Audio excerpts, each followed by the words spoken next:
Welcome back, everybody. I'm having a delightful pre-chat, and with a wonderful actor, also from Vancouver. I'm telling everybody, it seems like at least a third, and starting to get to, a larger number of all the actors that I interview on my show are from Canada. So Vancouver, I just had a few guests from Vancouver on right before this, so I feel like I'm a Canadian already.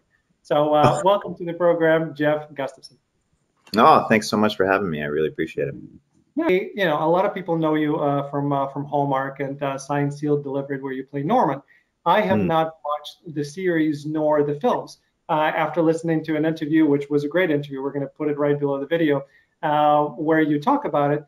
I definitely now have put it up, and it's going to be on my list of the next shows and movies to watch. So I have that to discover.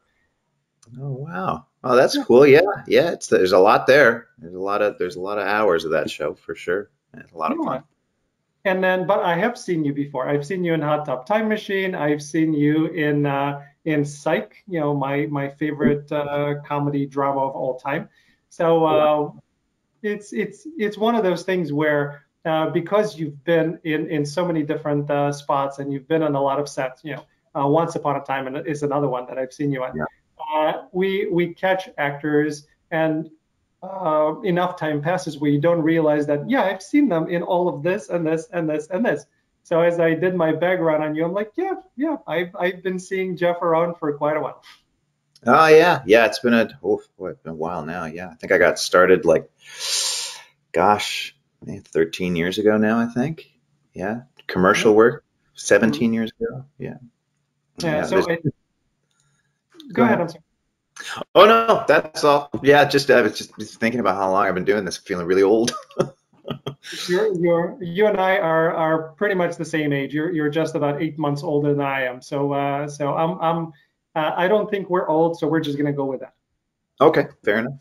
Fair enough. We also have, by the way, some interesting tidbits. I have an older brother who's 13 years older than I am. I know you have siblings who are, 13 and 16. I think is the biggest difference between you and your siblings. So it's Yep. I actually wanted to ask you a question about that because when I grew up, my brother being so much older than me, I always felt like, in a way, I was an only child. In a way, he was an uncle as much as he was a brother, and I kind of, I was looking up to him and not having that, brother-brother connection that I hear a lot of people talking about. So being on the other side of that, being the older sibling, did you Mhm. find that you had that connection with your youngsters, or you felt a little bit more like an uncle to them? No, no, no, no. Definitely brothers. Like, I'm very close to all four of my siblings. They're in two different families, so sometimes I have to do the math a little bit. But no, I've always felt very close to them. One of my youngest brother, who lives in Toronto, is in town for the month, and so I'm looking forward. I'll see him tomorrow at our outdoor Canadian Thanksgiving that was postponed. Yeah. But no, no, I've always felt very close to my siblings. They're all. I mean, I think it helps now that they're, all in their 30s or very close to being in their 30s. I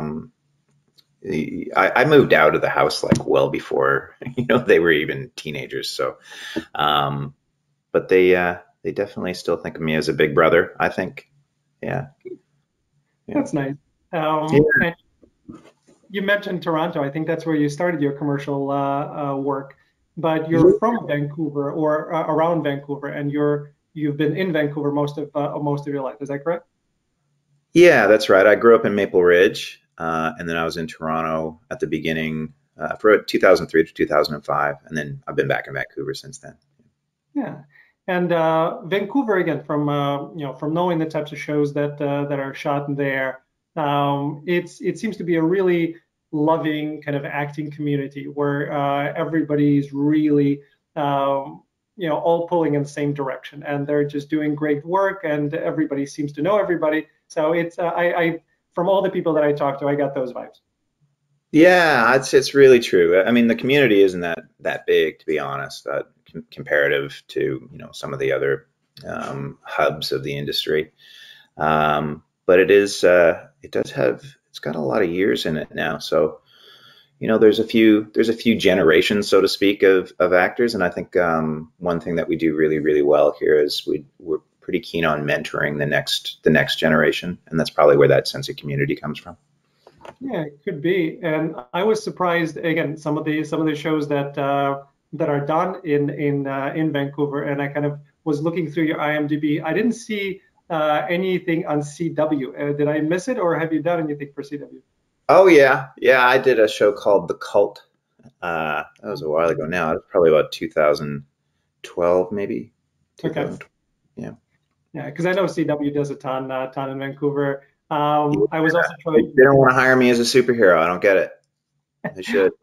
Listen, there are a ton of roles. I'd be a great villain. I'll go both ways. I think so. I think so. You've played, mostly nice guys. I think you've done a few movies where you were not. So yeah. Yeah, Well, it's true. I have. I played a like a contract killer, for one thing, and that was a lot of fun. It was so different, very different. would that be going against type, or you are glad that finally somebody cast you in something that you are more like? Yeah, I would say it's probably going against type.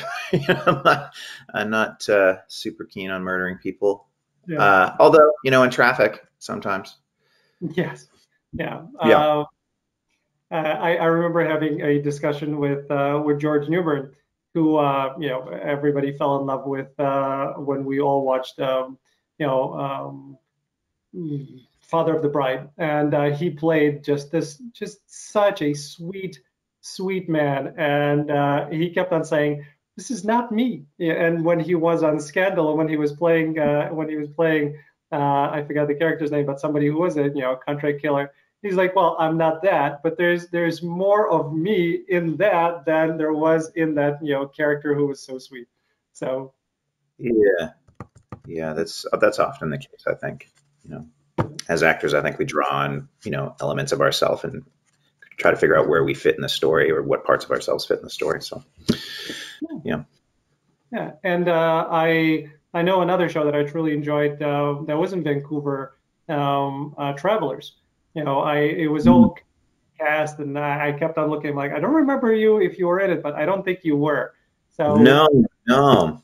Lots of good friends were though. Um, Patrick Gilmore and I have known each other for a long time. In fact, we were roommates a handful of years ago.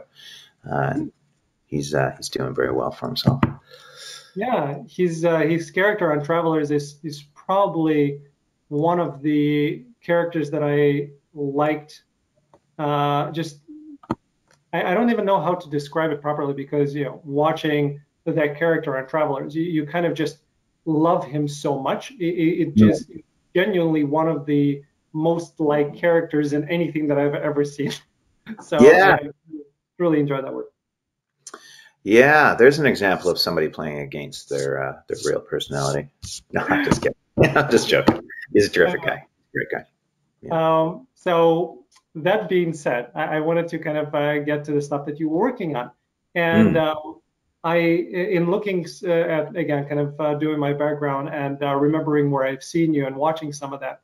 Um, it's interesting to see and interesting actually to hear you talk about being in Signed, Sealed, Delivered with Eric and learning a lot about the industry from him Yeah.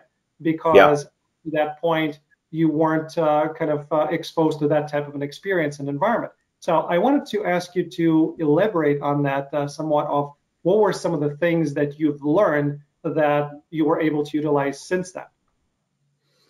Ooh, that's a lot.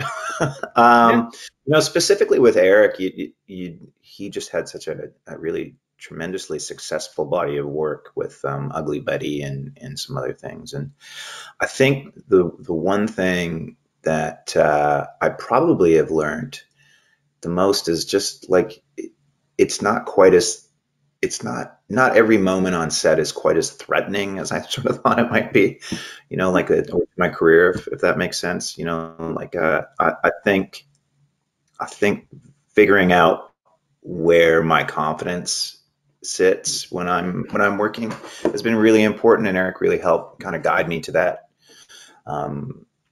Just by being like just reminding me that it's not the end of the world. It's at the end of the day, you're really just telling stories, and you want to do your best job. And one thing that he really emphasizes is, and this is probably where we have some common ground, is just work ethic is really important. Making sure that you show up and prepared all the time, and that really helps on some of these shows where oftentimes there's a real time crunch, and you can't take it personally. When you only get a couple of takes on your coverage at the end of the day because you got 10 minutes, and that's where that work ethic and preparedness comes in. And that would be one of the main things that I think Eric really, really helped me to understand and nurtured in me, is just, enjoy yourself. You don't know when your next gig's going to be. So don't take it more seriously than you need to. And then, just make sure that you're putting the time into so that you can step in at the last minute and be that guy, be the goal scorer, so to speak, win the game at the end of the day. Yeah, that's kind of the bulk of it. Yeah. And where is your confidence, sit? You've mentioned that he helped you kind of understand where your confidence is in a role and on a set. Where would that be for you? Yeah, I think it's probably for me, it's probably my sense of humor. It can be really easy to, I've been in a few different positions as, like sort of the supporting lead guy who's a bit of the comic relief, especially on Signed, Sealed, Delivered, where, a lot of the humor comes from my character and Crystal Lowe's character. And then knowing that I can explore, and it's not, that it is something I can be confident in exploring. And then also taking that to something where maybe, I'm a guest star or something on a show where, the leads are the funny guys, and I kind of have to follow their suit, and being confident in my ability to do that without losing myself in that, I think is really important. So I'd say that's where it is. And honestly, a lot of the confidence just comes from being prepared, like just knowing that I've done the work, and that, the more work I do, the more directable I am. And I, without bragging about it, I do feel like that's probably one of the things that I'm pretty good at, is taking a note from the director and making it my own, certainly. And, but, just being confident in my ability to do that, to swing at a curveball when I'm expecting a fastball and still make contact, kind of thing. Yeah, no, it's really important. Thank you for elaborating on that. Mm. I recall you were talking again in that interview that I loved, that we're gonna put right below the video.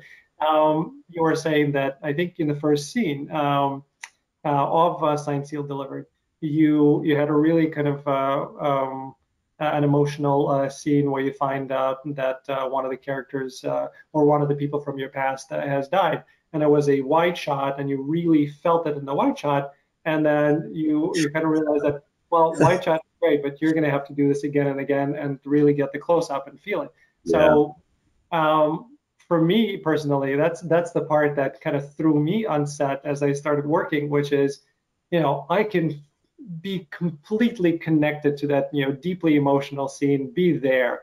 Tears are real, everything is working, and then you have to do it again and again and again from all sorts of different shots, and it's not always there. So how did you get to the point where you can get there when it's the right shot on whatever take it is? Yeah, I think, again, prepared is really important, making sure that I understand what's going on and doing whatever, emotional work that I need to do, or, do a bit of whatever it happens to be on that particular show, journaling, or, some theater school or acting class exercise that I still find time to do sometimes. But I think with like that first example that you were talking about, with the wide shot, and then sort of realizing, oh, this is not the only time that I'm going to have to do this. Having Eric in that moment just he put his arm around me and just said, "Welcome to the jungle, buddy."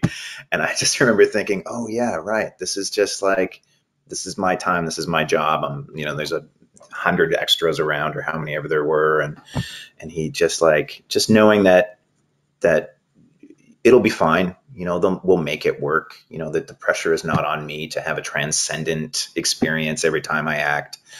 But I think, truthfully, probably just time in front of the camera is like the biggest thing, like understanding, what the progression of the camera is going to be. Where do they set up the first time? What are they looking at?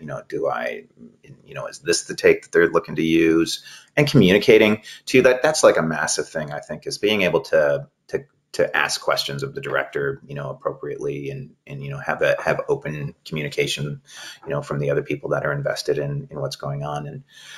And, specifically to like any kind of emotional work, I think honestly, and I don't know if this is everybody's experience, but I guess there's just like, I've found some real confidence in knowing that I got the job, and so I'm the right person for this job, and what I do is what they hired me for.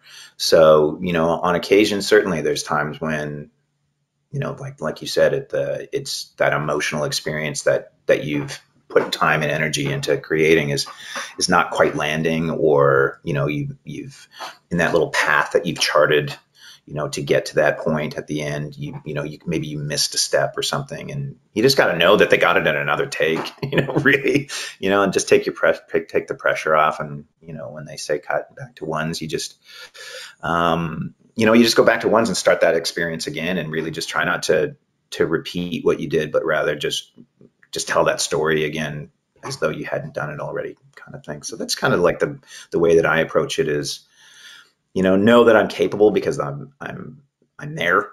It's the first thing. And then, trust the work that I've done, and know that making a mistake is not the end of the world. It's like we said earlier, they're going to do 15, 20 takes from all over the place. So it doesn't really matter at the end of the day if they're going to chop it up anyways, turn it into a big, beautiful meal.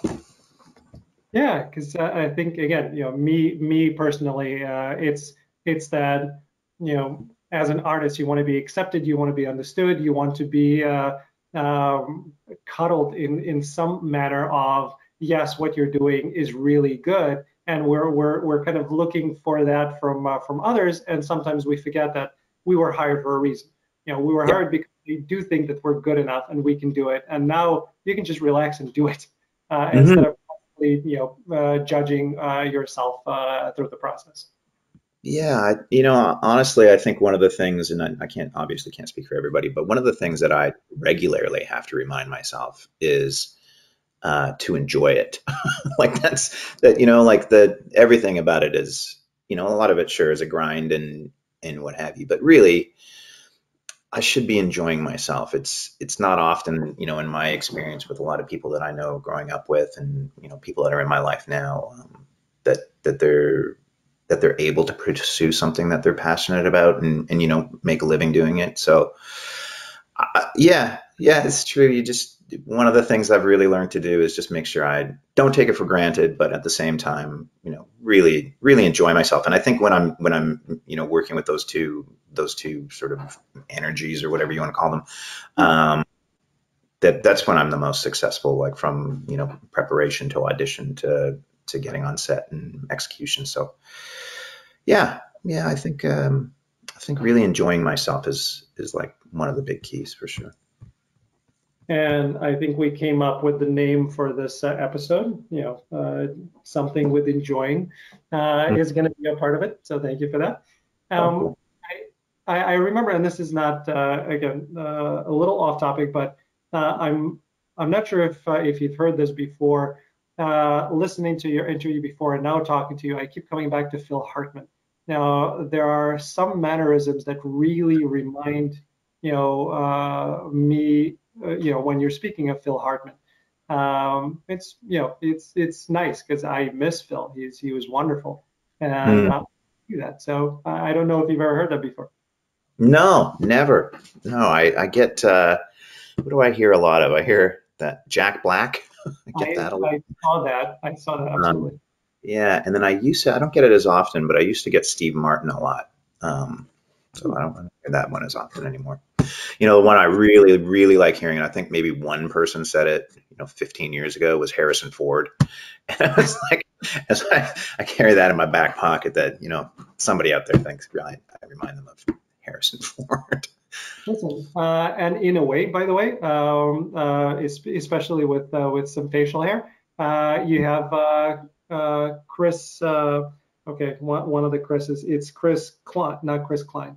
So Chris Pratt, Chris Hemsworth, Chris, the who played Captain America, Chris Evans, and then the other Chris, the one with Chris Pine. That's the one I'm talking about. So Oh, there's Chris Pine. Chris Pine there as well. That's yeah, I'd love to be in their circle. That'd be great. That's for city. Yeah, all are really, really talented guys. Speaking of talented guys that you had a chance to work with, and friends of the show, you were on Life Unexpected for a little while with my friend Austin Bases, and Reggie Austin was on there as well. So as I was perusing your IMDb, I saw that I think you did a couple of episodes of it. Life Unexpected.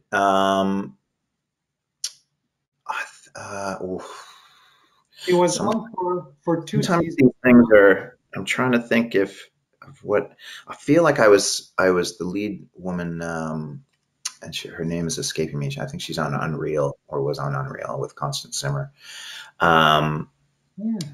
Yeah, she. I was her agent, and I honestly, I think it was just one episode, and it was a really long time ago.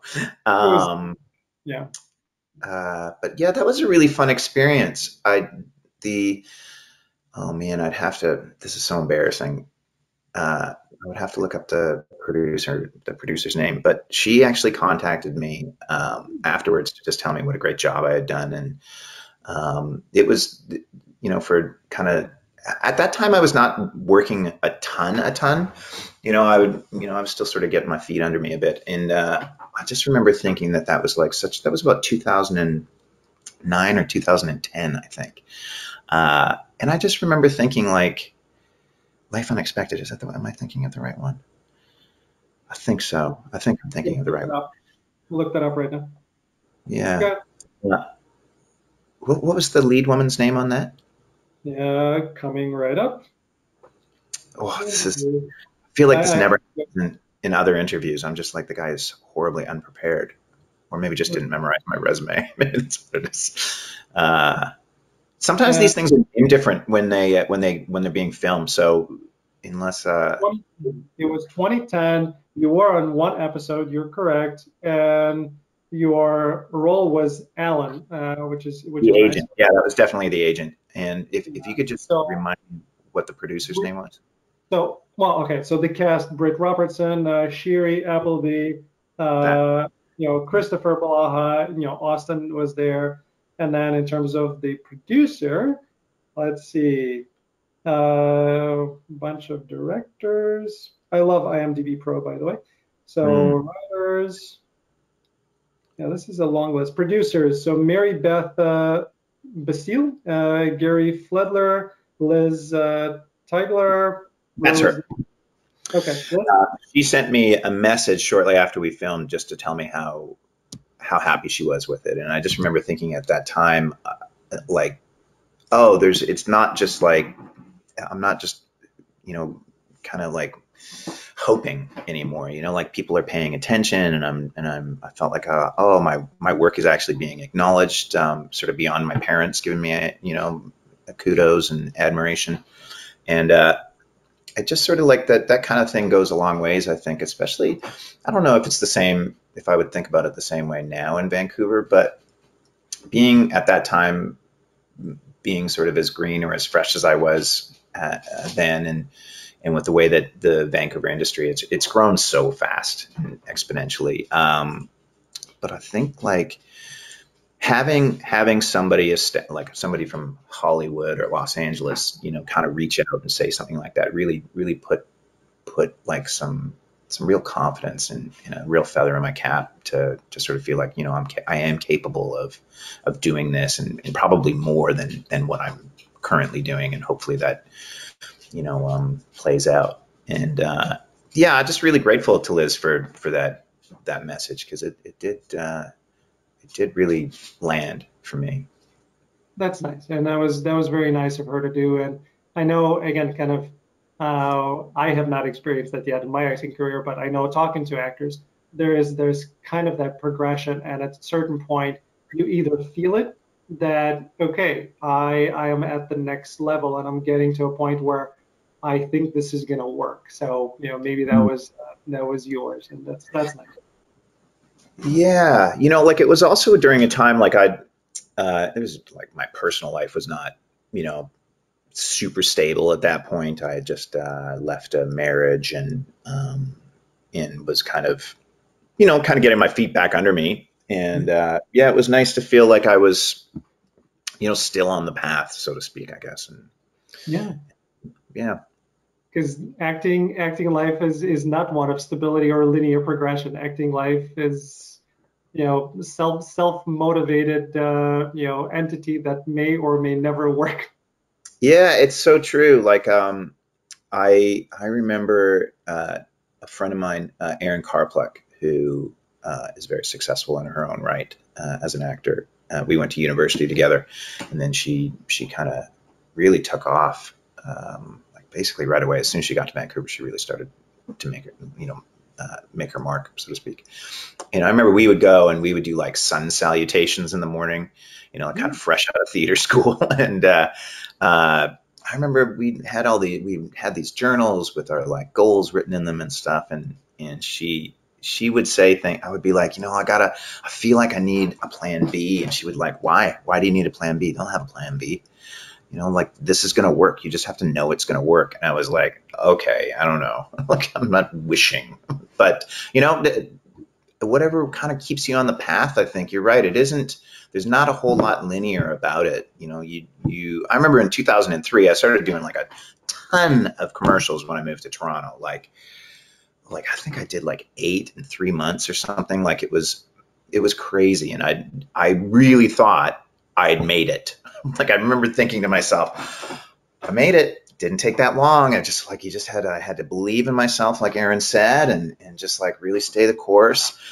And that was that fall of 2003. And I think I ended up going to New Zealand to shoot a commercial at the beginning or at the end of November, maybe. And then I think I worked 14 months later. Like I think like it was just like I went from the peak of like really feeling like this is it. It's all accolades and red carpets and money from now on, to like really going, hey, can I get you another drink? so yeah, it's it has been a long journey. What do they say? It's like overnight success takes 15 years or something like that. Pretty much. Yeah. It makes a lot of sense. I certainly understand that part. Um, I want to talk to you a little bit about Psych, just because, I have to rewatch the part that you did because it's been a while since I saw it. But looking kind of through stuff, it reminded me because the Lambert with an H, that part starts kind of ringing a bell. But what was your experience like? Just riffing with those fellas, because that set to me from the outside should have been enormously fun. Yeah, I actually did 2 episodes. Yep. I did an episode in the very first season. I played like a tanning salon attendant, and I remember their show was it. I can't remember where they were in the show, but I know that they knew that they were doing well. James, but I didn't really have a whole lot of scenes. I remember sitting in the sort of the waiting area with Corbin, and just like listening, doing a lot of listening. But then when I came in to do the musical episode, I'd had a bunch of work done, and Mel Damsky, he was always trying to find something for me on that show, and this Lambert character came along, and I remember there was a couple of things like James was just so funny all the time, like just like a very dry, and very encouraging. Everybody's very supportive, but they'd been doing it for a really long time, so they really had like their kind of thing, and it was because it was a musical episode. I had like a lot of room to kind of fool around, and because a lot of the stuff I'm in character because we're doing this play with a staged musical, so I got to be a lot bigger than I normally am, and they were really encouraging. And I just actually just recently watched I think it was a two-parter thing. I just watched it recently, and man, it was really funny. Like there's a scene where I have to jump over the back of a couch to try to get away from them, and then I knock myself unconscious on the floor, and they flip me over to look for like a tattoo or a scar or something. And like, I don't think that hairy chest that they reveal is actually mine. I think they put that in later. So yeah, those guys are very, very funny. It's interesting. Like I was saying earlier on, when you're the guest on the show, and people have sort of an established sort of rhythm for their humor, or they have like a style or a genre of humor, and having to kind of maybe not sit back necessarily, but let them drive and kind of see what they can draw out of you. That's a lot of fun. I find that really entertaining, like especially when you're working with like really talented people with lots of experience that can kind of help position you where you need to be. And yeah, I was really grateful for that show. That was really fun to do. Dulé Hill kind of has these. He's peppered throughout a ton of my favorite shows. So again, Psych, favorite comedy of all time, and he was on West Wing, which is my favorite drama of all time. Oh, okay, sure. And Ballers. yeah, and then Toronto, he was on Suits in the later kind of seasons of Suits. I think third favorite TV drama of all time. So like everywhere I look, Delay has been a part of it somehow. Yeah, And good guy. you mentioned Corbin. When I was immigrating to the United States on my flight from, we had to go through Austria and then Italy. So on my flight from Italy to New York, they were playing Major League. So my introduction to the United States was literally baseball, Major League. I live in Chicago. I'm a huge Cubs fan, but I still have a part of my heart that belongs to Cleveland Indians because of Major League and that introduction. Sure. So that's where I saw Corbin first. And then, Major League 2 and 3, I kind of saw the really kind of funny, humorous side of him. And then seeing him in Psych, which was a very different type of role, it took me back a little bit. So I think it took me like about half an episode to get to the new vibration of what Corbin was bringing to the table. Like, I remember him differently. This is a different person, which is great. So that's Corbin has been literally a part of my Americanization experience. Wow, that's pretty terrific. Yeah. Pretty terrific. And then I know that again on the interview that we're posting below, you talk a lot about being stealthy. So I just want to ask you a few questions about it, and then people can watch the rest on the interview. But being just the idea of being the eighth dwarf and having all sorts of kind of interesting things that happen to Stealthy. Again, brilliant writing, but it's one of those things like we all grow up with the story. We all know the story, and then having something new put into it, and then being a part of that, being the unknown dwarf, that must have been a lot of fun. Yeah. I have very fond memories of that show. My very first day on set was the day after they premiered, and it had done incredibly well. And just like, I guess it was like the first time it had ever occurred to me that like people really, they get like there's a lot riding on the success of a show, and to have it to be on set the day after it premiered and the numbers were coming in and they were like through the roof, and the executive producers were just incredibly happy, and the stars of the show were like over the moon, and there was a real sense of like success, and that there was going to be some longevity that they could count on. So yeah, that was like one of the things that really stands out for me on that set, is just getting to be around and see what that looks like from a like a real hands-on sort of experience behind the scenes. But to play Stealthy was great. Like I'd auditioned for a handful of roles on that. When they first opened it up to, when they were first casting all of the dwarves, there was a handful of people that they were looking at for all of the roles. And so I think I went in for, I think I went for Happy and Sneezy, and like all of them basically. And then it just didn't go my way. And I remember at the time kind of being a bit bummed out about it. But one of the things that I think I've learned is like, you got to put it behind you and think about what you're going to do instead, kind of thing. And then I ended up, what else did I audition for? The Mirror, and that was really terrific. And they, it was pretty apparent that they were looking for something for me. And then when Stealthy came along, Stealthy's name originally was Sneaky. And they were told that they couldn't use Sneaky. It was too derogatory or negative or something. So they landed on Stealthy. And let's pause for a second. Let's pause for a second. You couldn't use Sneaky, but then Sneaky Pete, is its own series, and it did really well. So I don't know. Maybe that changed later. Yeah. Well, I think it was Disney that said they couldn't do it. Okay, all right, that makes sense. Yeah. Yeah. So that like I remember booking that part and being like, oh my gosh. And I think I say this in that other interview that you've posted there, that they, when I got there, the prosthetics I'm wearing aren't mine. They're like, I think I have like, I'm a bit of a Frankenstein's monster.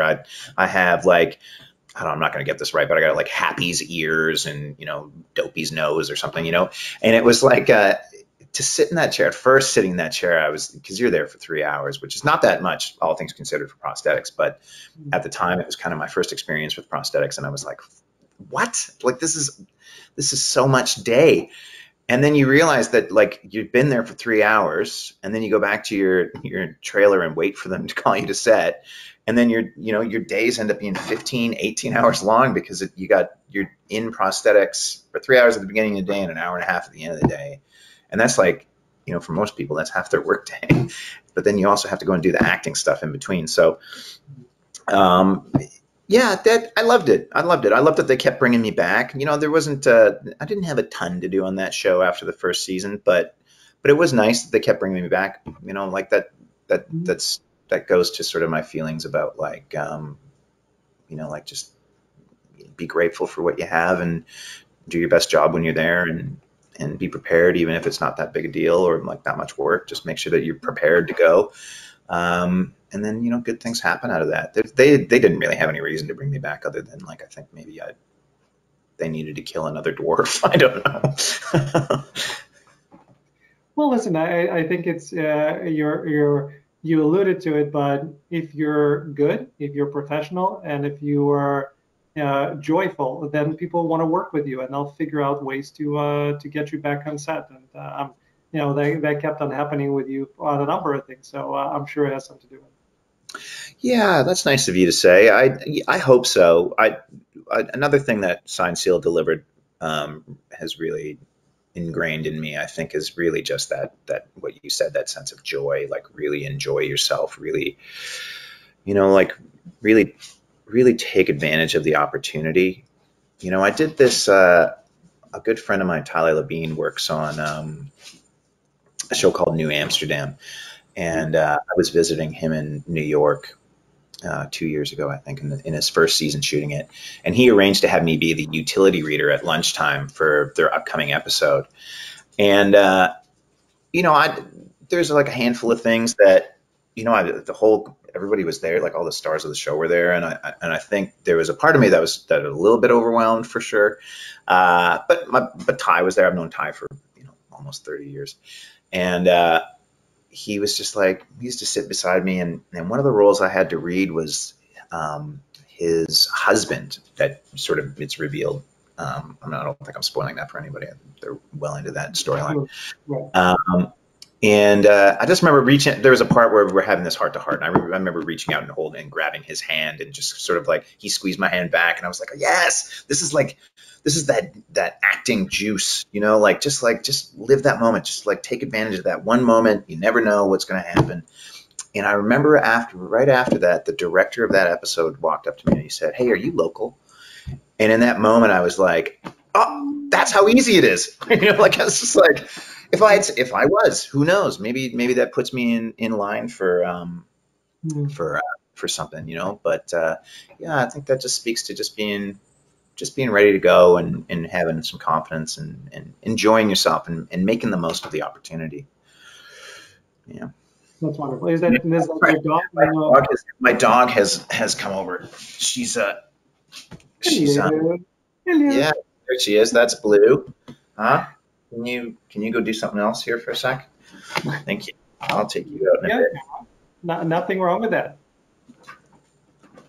She's a big dog. I thought she was going to be smaller, but it's a golden doodle. I think that's what you have. So yeah. She is a golden doodle. She's definitely golden and a doodle. Yeah. I want to talk to you about, by the way, you mentioned prosthetics. Talk to Dan Payne, who's also in Vancouver, about how many hours it takes to sit waiting for prosthetics to be done. Dan. Yeah. Yeah. He's not that tall, so all the prosthetics is to make him taller.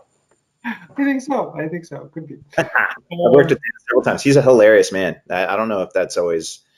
I feel like he gets. I don't know. He's funny. He is like a very, very funny guy. I worked with him on Primeval New World, and man, he's quite villainous on that show. But behind the scenes, the guy's priceless. Yeah, he was really, really funny. We I don't know how long we talked, but we could have just continued talking for another hour. It was a great conversation. Last thing I want to talk to you about is Hallmark, because when kind of actors are dreaming about their career and what they want to be involved with, and I would be asked those questions, I would always tell them Hallmark, because that's my energy. I want to be, I grew up on musicals. I grew up on that joyful, heartfelt energy, and that's what I want to swim in. So Hallmark to me was always kind of that.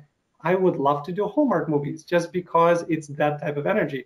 And you've done a ton of them, and they keep bringing you back. So what is that environment like working with Hallmark? Is it what I envision it, what it is from the outside, or is there more to it and it's not as subtle?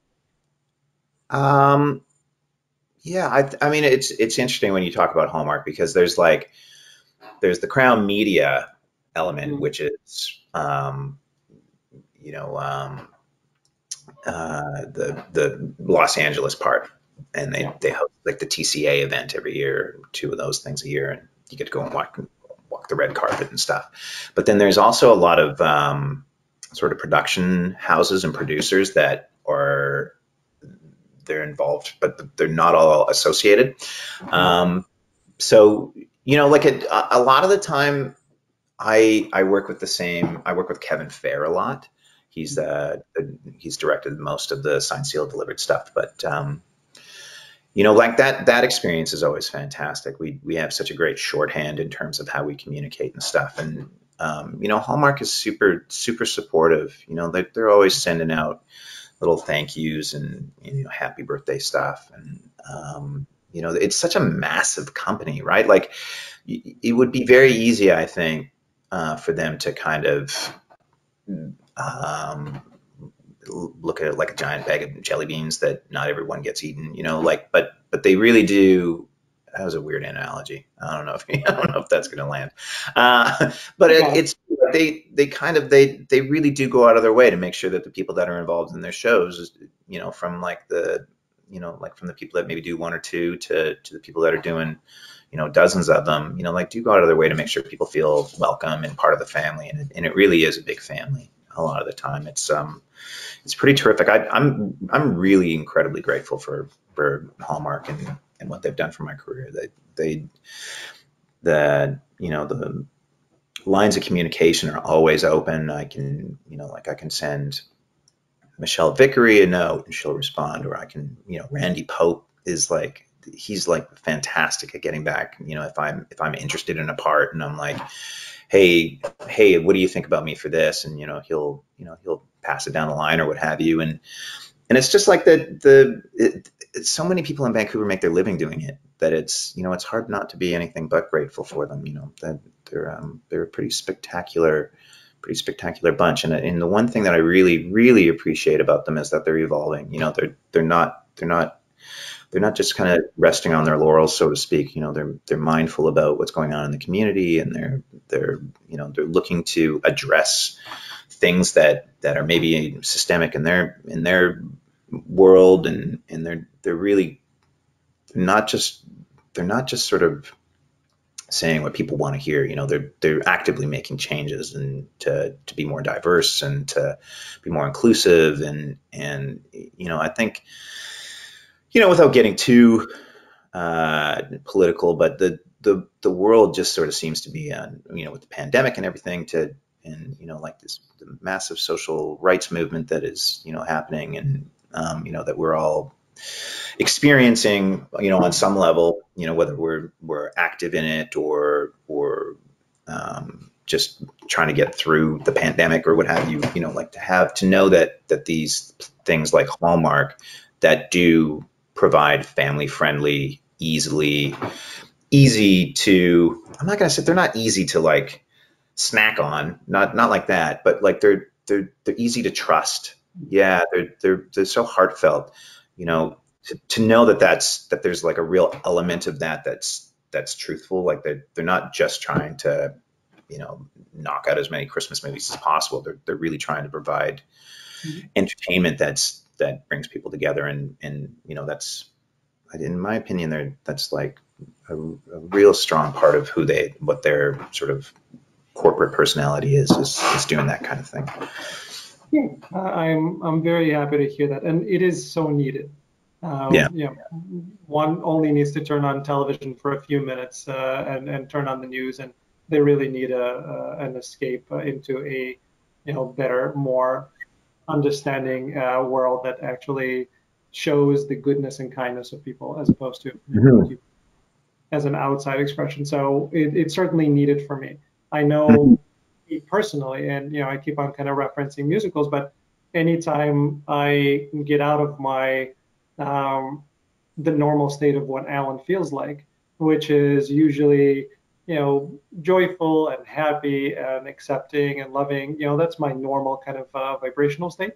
And anytime I really get away from it, in order to snap back into me, I just turn on Singing in the Rain, or I something of that ilk, and within 10-15 minutes I'm back. My vibrations are aligned. That's me. And Hallmark is kind of that same way. Just my favorite time of year is probably right before Thanksgiving all the way through New Year. I just love everything about it. I love the whole atmosphere. So all of these Christmas movies, make as many as possible, because I just I want to have all of them, and I want to rewatch them. It's the right atmosphere. To the point where my wife makes fun of me is, normally I don't want to do dishes, but I turn on I get on my Pandora and my playlist with all of these kind of nice and proper energy tone of the artists, and it's it's a little jazz, a little blues, some of the kind of older styles. And I finally understood recently why I love it so much. It's because those are the same tunes that are being utilized in the Christmas movies and Hallmark movies. And when I hear them, it just puts me in a completely different state. I can go and wash dishes and do it happily for 20 minutes, 40 minutes, whatever it takes, and I'll ask for more, just because I love being in that energy. Yeah, it's true. Like they do really capture the holiday spirit, don't they? They really do. They do, and it's nice that they, I remember being a little kid, and around Christmas time was always my favorite time. And from it wasn't Christmas season wasn't quite as long when I was a kid, but come December 1st, every night there was a different Christmas special on, I think it's really great that Hallmark has found such success in being able to create so many diverse holiday specials and MOWs and what have you. Like they do a very good job, and like I said before, their commitment to being more diverse and more inclusive is really starting to show up there as well. So I think it's it's a pretty. I'm quite proud to work for Hallmark. Yeah, I certainly would see why. Last question for you. If if you had a chance to go kind of back in time using the hot time machine, which by the way, hilarious scene there in that film. But if you had a chance to go back and talk to a young Geoff who's kind of just getting started in acting, in that 14 months where you didn't work, and give one piece of advice, what would that be? Oh wow. Um, Calm down. it's not it's not that important. Like there's so much more. And this, I don't know how, maybe this sounds hokey or I don't know, privileged or something, but there's just so much more to life than pursuing an acting career. One of the things that I work at an acting school. One of the things that I try to impress on my students is that, the more life experiences that they have, the more informed their acting is. And I think taking advantage of the downtime would be something I would go and tell, much younger Geoff that, take advantage of the time. Don't spend so much time worrying about when the next gig is going to be. If I do the work and I'm prepared, then it'll come. So yeah, that would be it. Like really try to enjoy the whole experience. Like it's not just, I think for a long time I was just really just wanting to be an actor and, always in class and always, auditioning and doing side projects and stuff and really ignoring some of the other things that I'm passionate about. And now, now that I'm in my mid 40s, I look back and I go, oh, maybe I could have been more invested or involved in these other areas of my life, and that maybe that could have propelled success sooner or different success or something. I don't really have a ton of regrets, to be honest, but that would be one thing that I would say to myself is just like calm down and enjoy what you have right now, and the acting stuff will work out if I'm prepared and do the work. So. And it did, and I'm very happy that it's done. I'm very happy that you have a great career with very nice company that does a lot for you. And I'm glad that you get a chance to do it in Vancouver instead of what I hear from some Canadian actors of you have to live in LA to work in Vancouver. So I'm glad it worked out for you this way.